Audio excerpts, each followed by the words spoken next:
Amigos, nuevamente bienvenidos a este su sector de salud. En esta oportunidad vamos a estar conversando de algo muy importante.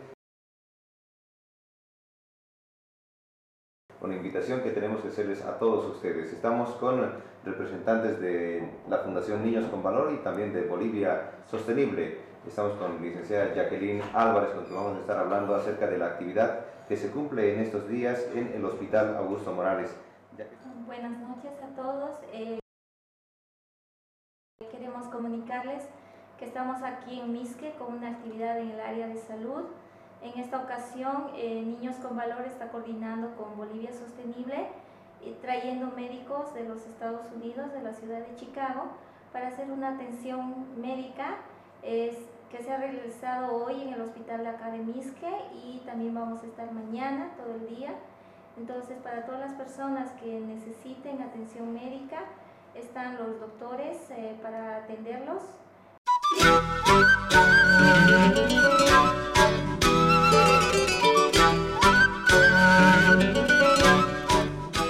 So my name is Meg and I'm 23 years old and I am a first year medical student at Loyola University in Chicago. And I'm here with 6 other medical students and 2 doctors and 1 nurse. And we are here in Misque to get some global healthcare experience and try and help the members of this community as much as we can in the couple days that we're here.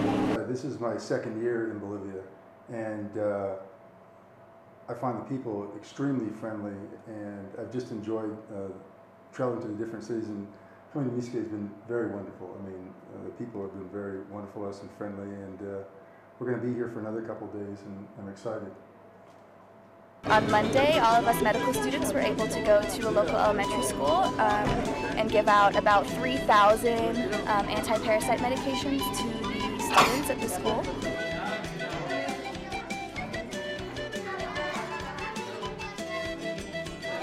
So it was just fun to see all of them, really happy to see some visitors, and they had a chance to learn about, washing their hands and why that's so important. And we got to see them in their environment, and they seemed just really happy to be in a good school and learning a lot, and so it was just nice to see them in a good, healthy environment.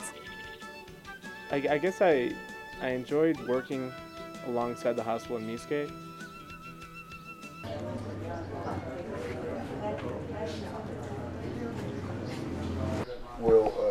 We'll check in. We will bring them here. Repeat the vital signs if there's any abnormal vital signs. Everything has to be repeated. Right, yeah, of course. Get the chief complaint. Yeah. And then if you want, we can work in one of 2 ways. Each of you could take your own history. Sure. And then you could just, I'll go back and forth and just present the case, and then we'll go over the physical exam. ¿Cuál es el problema principal hoy? Mi costilla me duele. No puedo levantar pesado. Okay. And she wants to know what sickness she has. It hurts here and her back on her ribs. Nada más en ese lado. And take the medicine. And how old is she? ¿Cuántos años tiene? Okay. A lot of pain in her bones? Yeah. Yeah, her bones. That's classic. Yeah. Okay? That's classic for dengue. They call it break bone fever. Okay. You get the fever and you get such intense pain in your bones that you feel like somebody's busted your leg. Sí, hasta ahora todavía tienes dolores en los huesos. Okay. But it's self-limited. Yeah. Okay. Right. It doesn't go on forever. Right. Okay. Now the issue here is, should she get a second episode of dengue with a different serotype, then she could have a serious reaction. Sure. What are the medical situations and symptoms that you've seen in the youth, the adults as well, and are you surprised? How do you find the healthcare? I think the healthcare is surprisingly good. I mean, they have a decent-sized hospital and ambulance service for an area that's this size and, a good distance from a major city like Cochabamba. So I was really pleasantly surprised. As far as the types of diseases that we see, there's a lot of similar diseases like diabetes and high blood pressure and cardiac disease, but the one disease that we do not have in the United States to this degree, that I was surprised at the number of patients, is the Chagas disease.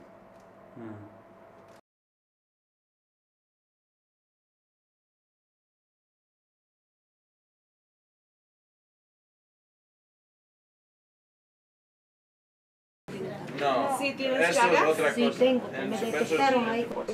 What does she think it is? ¿Qué piensa sobre el dolor en su corazón, en su En pecho? su corazón. Chagas tengo. Chagas, okay.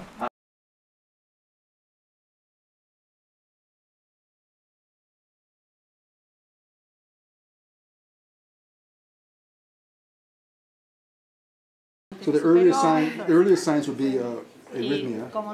Later signs would be heart failure, congestive heart failure, or enlargement would be later, yeah.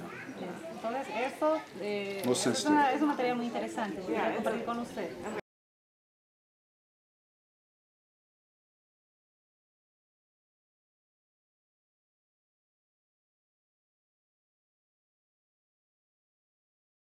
Señora, ¿has tenido o has sido tratamiento para las chagas? No. ¿Por qué no?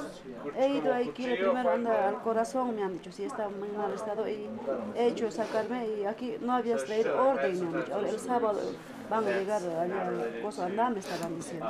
No me han querido ir aquí. ¿Has sido algún ecocardiograma? Sí, sí, sí. ¿Y fue abnormal? Normal me ha dicho. Normal. Sí, normal. Entonces, ¿por qué no hiciste el tratamiento? No, tenía que haber orden, dice. No, así papel nomás te habían dado, dice.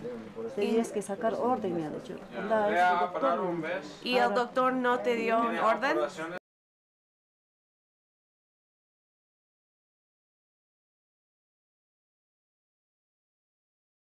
It's just so hard to see that, like, beyond just treating the medical problems, there's just so much infrastructure that is just not there. Tell them that she said that he's beating her. So her husband beat her up badly? Her husband hit her with a ¿Cómo se llamaba? Her husband here with the ball. Sí, pero Post-concussion syndrome, Mr. explained that her headache and her dizziness is from when she got hit. Basically, we left it, is there a social worker? Who- And the answer was no. So there's no social worker. There's no social worker. That's how we left it. That's the situation was dropped at that. And my least favorite part was turning away people when we just didn't have time, or if we just didn't have the resources, and having to say that they had to go to, you know, another city, to Cochabamba or to Miske for evaluation. It's got to be the 32-year-old woman. She had 3 kids and displayed classic Parkinson's. I mean, that's a disease of elderly people in the United States, and it's barely treatable then. But she's 32 with 3 little kids who are probably solely dependent on her for every single need.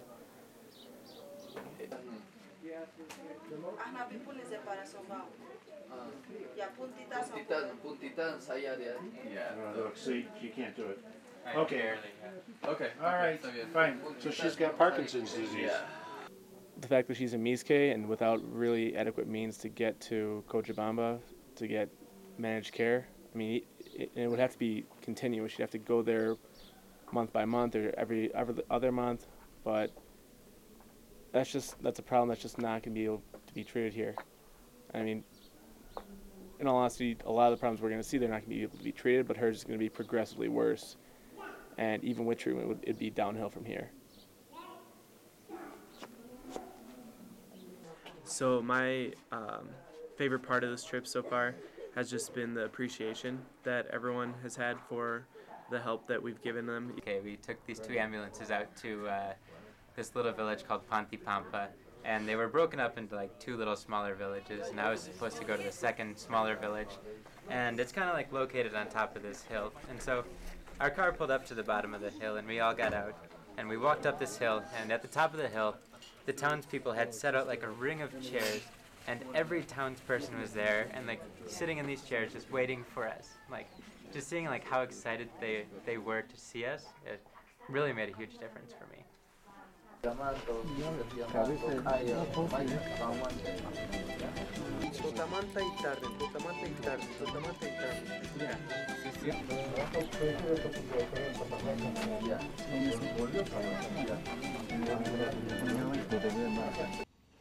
More than medical care, I think it's emotional support that they're giving the people of the various countries that we're visiting.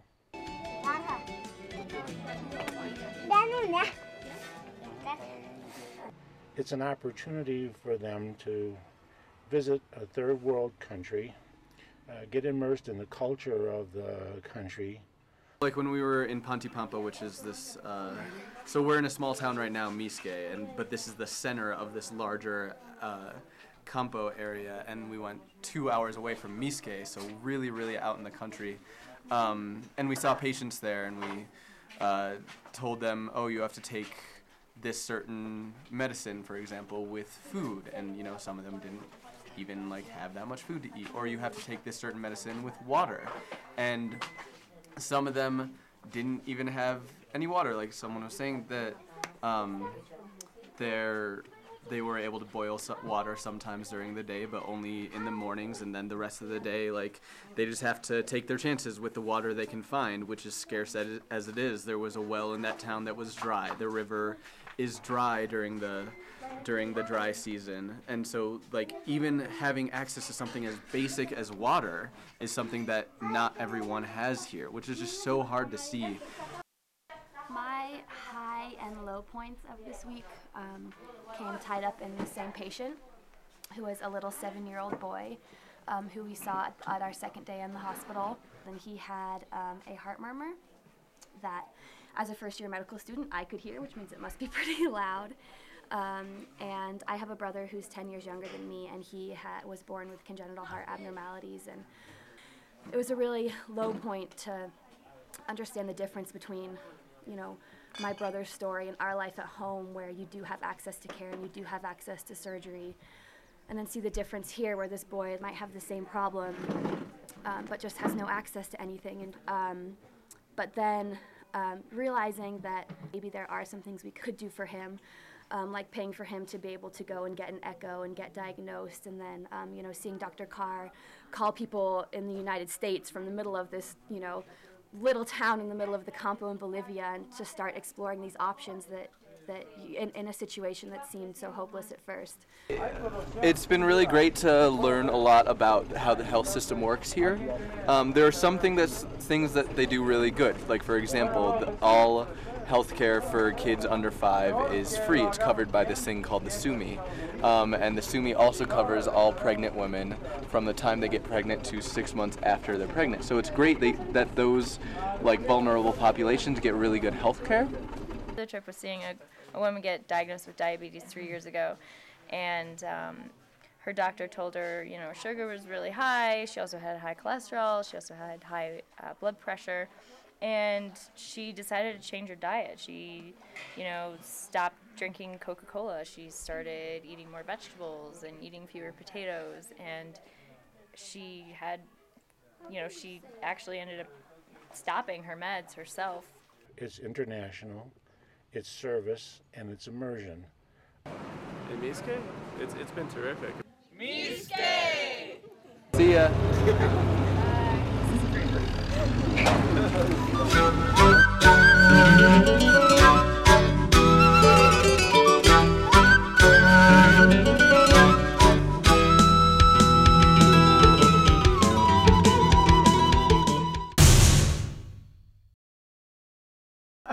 Alright guys.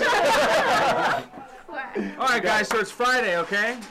We just had 4 hardcore days of medical service trip in the Campo of Bolivia. We learned a lot. We spent a lot of time servicing some underserviced people.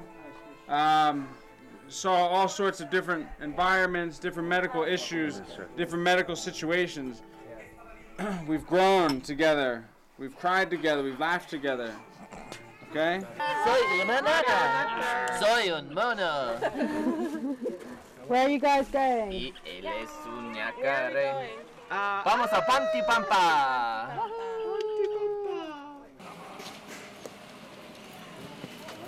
Go for it.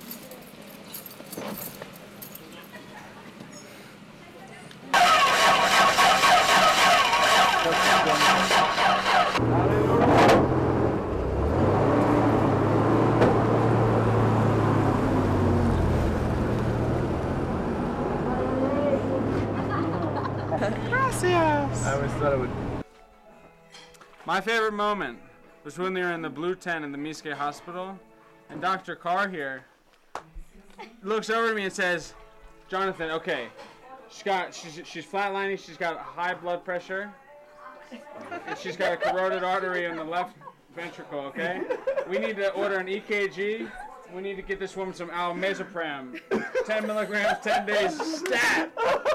And I'm thinking to myself, okay, oh yeah. And I'm like, I'm just playing doctor. I'm not even a medical student. So my favorite part of this trip was when Liz was telling me this story. Stop it! My least favorite moment was first night we're here. Jackie, Jonathan, and I had to go down to the Miske television station to do a promotion. And I didn't even know this town even had a television station. It was pretty amazing. So we're all sitting on the couch, they click on the lights, and then Jonathan starts to sweat. And I know he's nervous, so he's wiping the sweat off his brow. And he turns to me and says, Harry, seriously, if you were like a Bolivian woman watching on Miske TV right now, would you be attracted to me? Quiere decir que el queso misqueño es algunos de los quesos mejores que ha probado en su vida el Dr. Carr.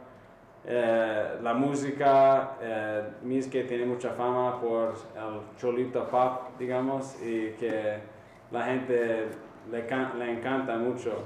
Dos café, please. Dos café con leche, por favor.